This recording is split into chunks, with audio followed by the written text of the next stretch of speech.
Pretty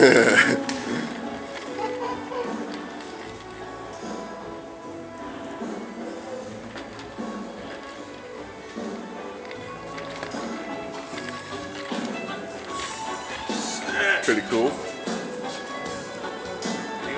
Yeah. I want to see how it turns out. I've never done a video with tape.